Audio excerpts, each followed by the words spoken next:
Falcon saved his friend the king. Once upon a time in the country of present Turkey, a king ruled a kingdom. He was very fond of hunting. He was a famous hunter in the kingdom. There was no one to beat him in hunting in his country. The king had a loyal and intelligent pet falcon. He took the falcon wherever he went for hunting.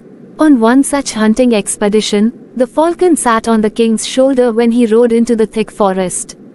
The servants also rode behind him watching the falcon seriously. At a place he stopped and watched very curiously. He heard a strange noise.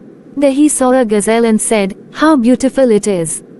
He was very much attracted by its graceful walk and the long, slender antlers.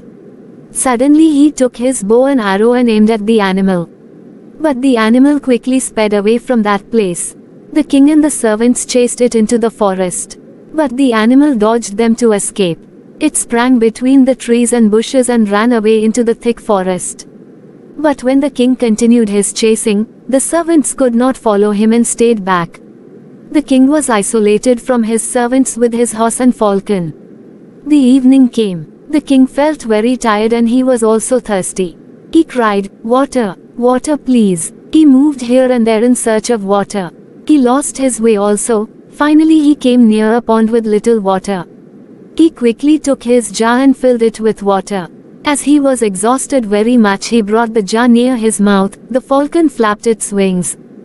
The wings, which flung near the jar, made the jar to slip and the water flowed out to the ground. He cried, "What did you do? Can't you know, I am thirsty now?" The king patiently bent down and refilled his jar with water to drink. When he tried again to drink, the falcon again fluttered and spilled the water in the ground.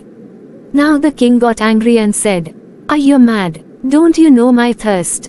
But the falcon continued its flapping around the king.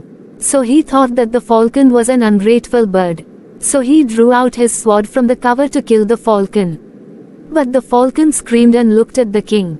The king felt that the bird wanted to tell something. So the king looked up and there he saw some poisonous snakes on the branches of the tree. Then he knew that the water in the pond was full of poison dropping from the mouth of snakes. If the king drank the water, he would be dead. But the falcon prevented its master from drinking the poisonous water. So the king realized that the faithful falcon had saved his life. So he smiled at the bird and murmured, "You are my good friend." It also felt glad that his master understood its good intention.